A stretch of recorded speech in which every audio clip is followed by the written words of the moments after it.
তাহলে টাকা কার কার কাছে পাওয়া যাবে জানো? আলামিনের কাছে। তাহলে ডায়েরিটা দাও। নেন দেখে না। কলমটা তো আছে না? এই কলম আছে। কে জন্য টাকা দিছে? এই রাসেল ভাই। রাধাকান্তপুরে রাসেল ভাই। হ্যাঁ, হ্যাঁ, কত টাকা 20,000 নিছিল? 20,000 নিয়েছিল। 20,000 নিছিল লোকে 2022 সালের 13 তারিখ ফেব্রুয়ারি মাসে।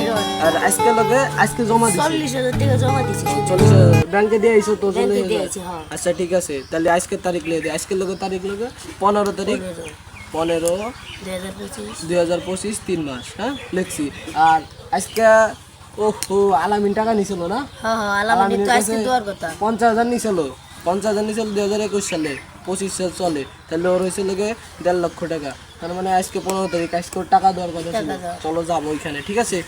আচ্ছা খারাপ নাও তুমি এটা ধরো, চলো। আবে তুমি যাও, পরে ডাকদা নিয়ে আসো। হ্যাঁ তাহলে আমরা ওদিকে যাই। বিকু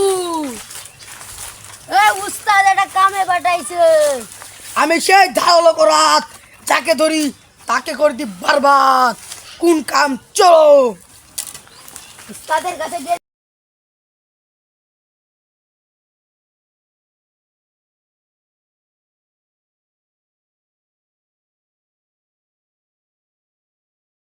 আসসালামু আলাইকুম চেয়ারম্যান সাহেব। ওয়ালাইকুম আসসালাম। তাহলে তোমার কি অবস্থা? টাকা পয়সা? আলহামদুলিল্লাহ ভালো আছি।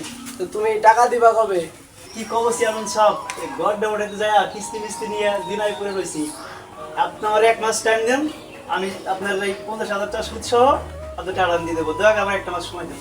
তাহলে ওরে জানাই দে তো ডেটটা। আমি সেই ধারালো করাত যাকে ধরি তাকে করে দি বরবাদ। 1 মাস 1.5 মাস বুঝি না, 3 দিনের মধ্যে বাড়ি বাড়ি টাকা দিয়ে আসতে হবে।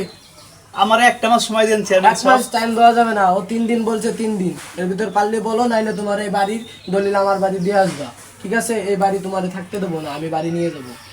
ঠিক আছে চেয়ারম্যান সাহেব, দেখতেছি। আচ্ছা ঠিক আছে, তোমার 3 দিন টাইম দিলাম, সময় মতো টাকা দিয়ে এসো।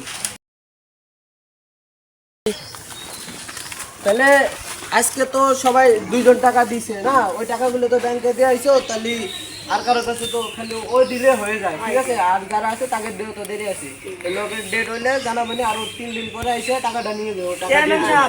আর তোর বিলটা আমি পাঠা দিবানি বিকাশে, ঠিক আছে? ওই যত সময় টাকা দিছে আজকে ব্যাংকে থেকে আইছিস, 10,000 আমার মানি রাখতে নিয়ে যা, কিপ্তারির অবস্থা কর যা।